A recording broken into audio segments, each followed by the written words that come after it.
Acosta, a New Jersey photographer, and welcome to Diana Prince Lives Next Door. Through my journey as a photographer and business owner, I have met so many remarkable women who make limitless contributions to make this world a better place.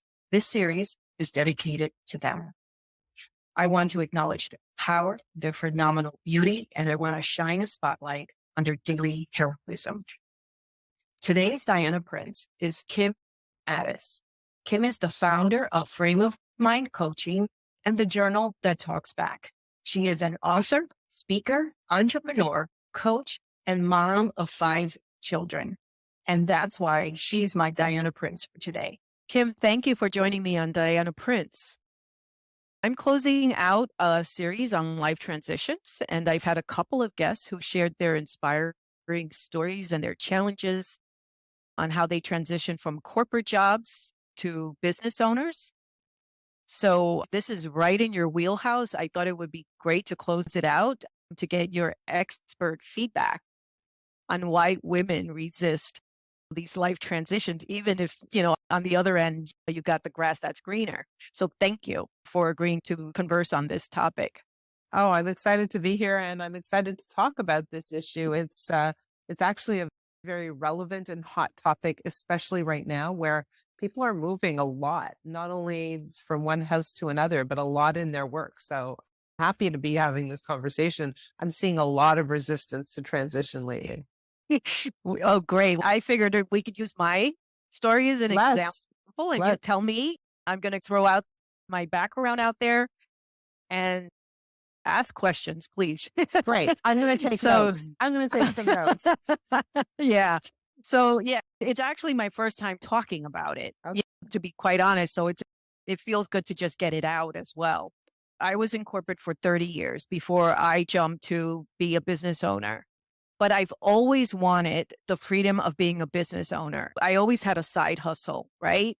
So for 30 years, I'm collecting a paycheck. That is, to me, stable and everything like that. And I'm telling myself this, I'm just better off. The discipline that's in corporate and everything. But then things change because things started to crystallize for me. As I got older, I wanted to do something different. And the ideas of how I wanted to spend the rest of my life started getting more crystal. And I wanted it more and more. But here's what I did. At 50, because at 50, you kind of roll out of bed and everything looks different. At 50, I knew that's when it crystallized for me. So I come up with this 5-year plan of how I was going to transition out. And there were a lot of issues that I was having at work in terms of the way we worked, what was on my plate. So I figured at 55, I can get my retirement benefits. And in those 5 years, I did set out a game plan. Had no mentor at the time, but basically, like I just started like assessing everything I was doing because, like I said, I didn't even have time to think because there were just energy suckers everywhere in corporate. You didn't have time to think in 5 years? No, let me back up. I was literally productive for the 40 hours that I was at work. Okay. And nights I didn't have energy. It's all the trappings of corporate. There's not much left after that in terms of that. So I just started looking at what wasn't working for me and started pushing things out. And that included my workload, taking care of office politics, and just kind of even identifying those people that weren't in my best interest, like that drain me. Yep. I became very unpopular fast, but I did open up the time and I did started to have my energy, and it was a good thing that I did do. But at 55, here's what happened. At 50, when I get to 55, I was still there. And I did put everything in place. I started doing my business on the side. I was bringing in some clients, but I was still there. And I was really getting a bad case of the buckets after every month that passed and so on and so forth. And I was miserable. It's one of those situations where you're like, okay, I'm sitting in shit but I was telling myself it wasn't so bad. And what was it? It was the security. I could say that much. I was afraid to let go of the salary and everything else. And it was just, I could tell you the stories that I was just telling myself, why not this month? Why not that month? And it goes on and on. So how long did you stay? I stayed about almost 2 years, after a year and a half longer than I anticipated. Or was it actually 6.5 years longer? It was probably 6.5 years longer because let's talk about that, because I could have left at 50. Well, here's what's interesting to me, right? So you started to make some decisions. First of all, how old are you now? I'm going to be 57 in April. Okay, so you look fantastic for starters. Just want to Thank say you. that. I don't know if leaving your job made you look younger, but you look fabulous. I want to look like you at that age. Okay, so let's go back, right? At 50, you wake up, you're like, okay, I don't want this life anymore. I want a different life. So to me, what's interesting is you created a 5-year plan. Like, you decided to stick out this life for at least 5 more years when you were already done. And what happened was you showed up at work being done. You said, I became really, I hear is you became disengaged, right? You stopped doing all the things that were expected of you. You're like, I'm out. I'm going to do my work, but now I'm out. I'm not giving you an inch more of me. So your level of commitment, engagement, involvement, like you were there in body, but maybe not in spirit, right? Yeah. And Yeah, you know what? Going back to it, I can definitely say that, because if eventually something triggers where that's obviously where you want something else. You may not know how to get it. Yeah. But I can say that from my standpoint, looking back at it, yes. Okay. So to me, living 5 years, and again, you did 6.5, but deciding that living for 5 years in a state of disengagement is not okay. It's not okay. Why? Because we have a certain lifespan, and 5 years is a long time in our lifespan. Okay. So for me, the first question that I have is, why was a 5-year plan okay? Why? And I understand where you were going. Oh, well, then I'll get my benefits and I'll get my Medicare and all the things that I need to get. Oh, it's safer. It's safer. You're right. Right? Right. And I'm so glad we're diving deep.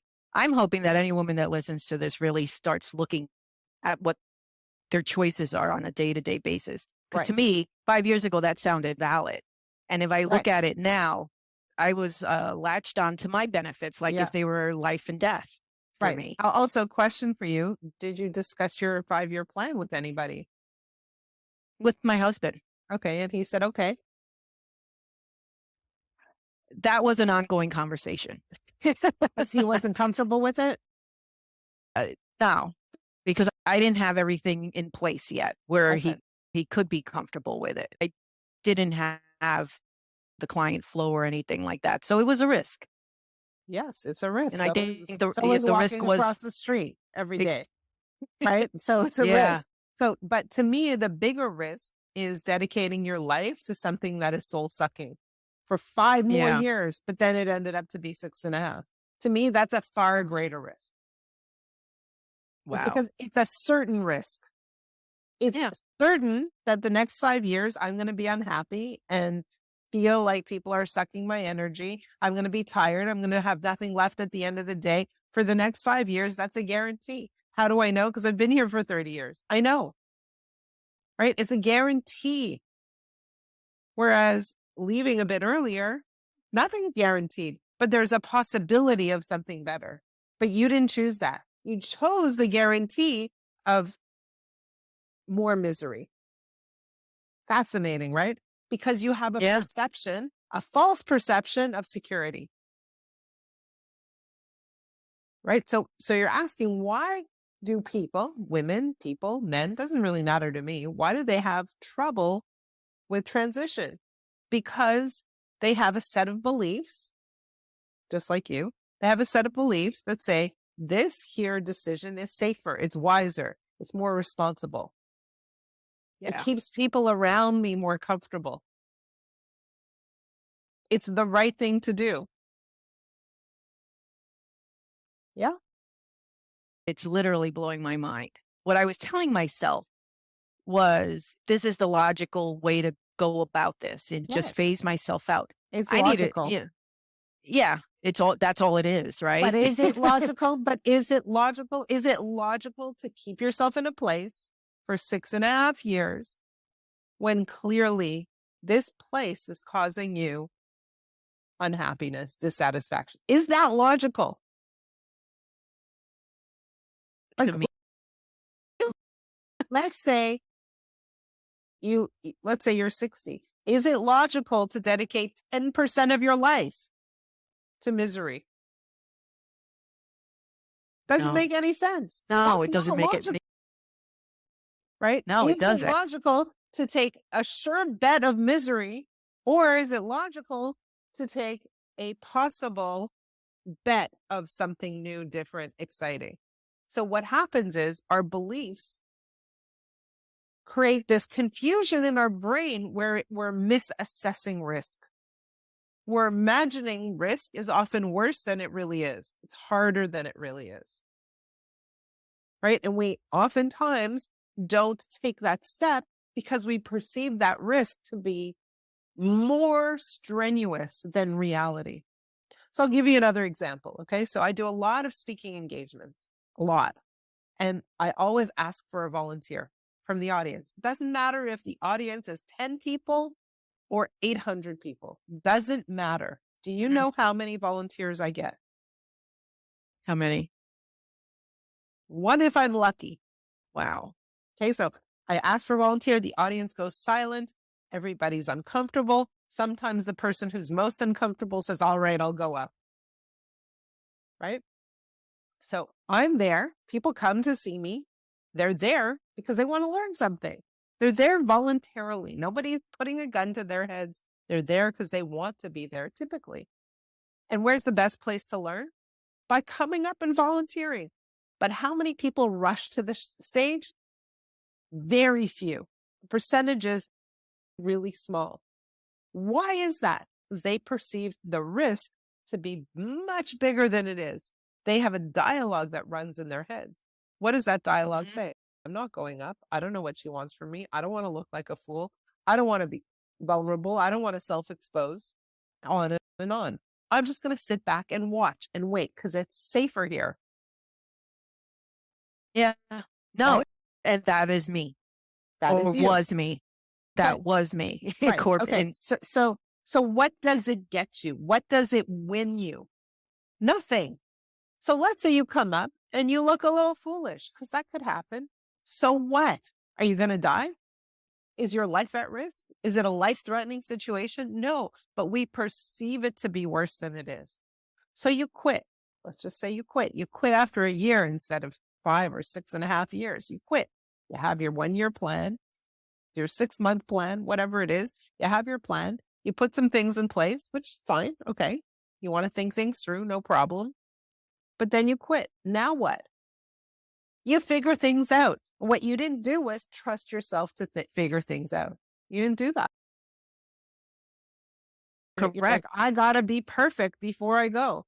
I got to have everything ready to go because I don't trust that I will figure things out. Because in my whole 50 years, I've never figured anything out. correct. Being sarcastic. No, I know you. No, I am literally looking at the mirror right now. And yeah, that's basic. That is the reality. That Right. is what is really happening. That is what happened to me.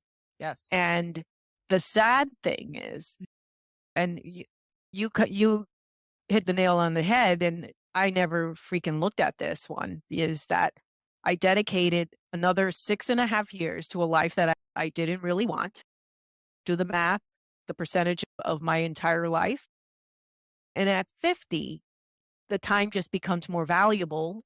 and it was too much. So when you look at it, and I have gone, I have gone back, just like kind of assessed, and Yeah. what the fuck was I doing kind of situation.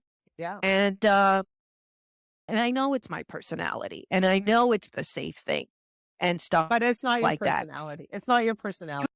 Really? It's like, Because I don't could call it your personality. If you call it your well, what is personality, it? because personalities, our personalities don't change. Our personalities are fixed. But what is changeable is our thinking, our beliefs are Okay. changeable. So it's your beliefs that got in the way. My belief is I gotta be perfect. My belief is I gotta be organized. My belief is I gotta be responsible. My belief is I don't want to fail. Here it's safe. Here it's sure. I know what I'm doing. Over there, I'm not so sure. And my belief is, well, what if things go wrong? What if I can't face anybody? What if I fail? What if? Okay, what if? So Okay, when I so say it's a personality thing, then I'm accepting it to be hard coded in me, and it's not. And anybody that exactly. says it, yeah, Exactly. It's not a personality trait. It's a thinking glitch. It's a belief system that causes you to say, here is the way things are. Here's the way they must be. And you've invented that. You've created that. You've put that in place for no reason. Because maybe you grew up that way. Maybe you were always told to be careful. Be careful. Don't make a mistake. Be cautious. Be responsible. get a paycheck. Get a paycheck, right? All of those things. Oh wow, wow. No, Right? and it's So yeah, let's kind of give you a little bit of the framework here. The way you think, right? When I have a thought over and over again, that forms a belief. And so you have a whole bunch of beliefs, and those beliefs determine what you do and what you don't do.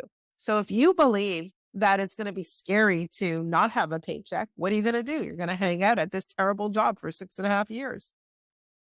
Right. So the yeah, beliefs you have will determine what you do and what you don't do. And so very often, like, let's say we were to go back, right? 6.5 years ago, 7 years ago at this point, right? Let's say you were 50 and I would say, you know what? Just quit. There's no way you would have done that.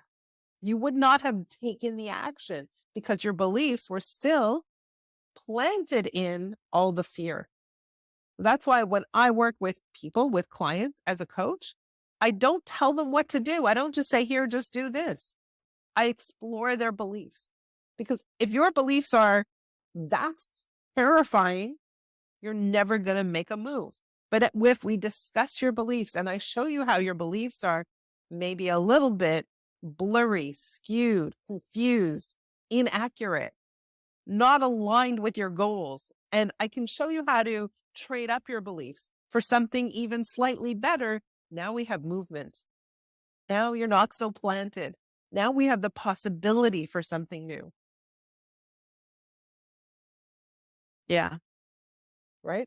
So that's what needs to happen. We need to address our thinking before making a major change. When we feel resistance, when we feel terrified, whether it's a transition from a corporate job to a business, or whether it's from being in a terrible marriage out of the marriage, or moving from one city to the next, or whatever the heck the transition is, right? When we feel resistance, when we feel terror, the question we need to ask ourselves is, what do we believe to be true about this situation, this transition, this thing that's going on? Right? So I'll give you an example. Yesterday, I had a call with some people, and one of the women on the call said, like, I just got news from my boss, and basically things have changed at work and I don't like the change and I don't want to do the job that now I'm requested to do. Meanwhile, she has 3 other opportunities that are possible for her, but she feels betrayed and she feels angry and and I'm like, okay, you can feel all those things, but how does that help you? Like, what's really happening here is you're getting kicked out into those opportunities. So what makes you so afraid? She said, I don't feel I'm good enough. Now we're talking. Now we're addressing the core issue. When you don't feel like you're good enough, do you run to new things? You don't. You hold on for dear life. So Yeah. that's what we need to address. That's it. How do you feel about yourself? What do you think is true? What do you believe to be true about yourself, about the situation, about transition, about what's on the other side of transition? What are your beliefs? Those beliefs will determine the actions you take and the actions you resist taking. Make sense? Yeah. It makes perfect sense. It's interesting. Based on where I was at 50, had you told me quit now, my limiting beliefs were what they were, to your point, but the other piece is the value and the fact that you don't think that you can figure it out, and that you're not good enough to move on, that this is as good as it gets for you. You should be thankful, right? To be getting this paycheck and so on. And I could remember that going through my head, like, why are you not thankful for your corporate job? There's so many people out there that aren't so lucky. Yeah. And in hindsight, Kim, if I could tell my 20-year-old self, sitting in anything too long and thinking that something is just such a great gift, devalues you. And throughout my whole life, that's what it was. You know what? Well, I'm not sure if I'm being sitting clear. in something that's not satisfying, that's unfulfilling, that creates exhaustion for too long, what happens?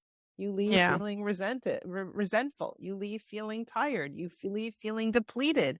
You leave feeling like questioning yourself all the time. Yeah. And that's where I was for about a year and a half.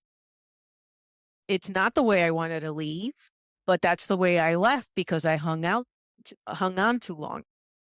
It's something that it's a pattern for me. I can tell you 2 other occurrences where I did it and somebody like had to kind of pretty Shove you much out. pull the rug out from Yeah. under me. Yeah, shuck me out because I'm not going to move, kind of Right. thing. Well, So and this here's- one at here's- least I could say I took some control, but Yes. But here's the thing, and you said the exact word. We have patterns of behavior, patterns of thought.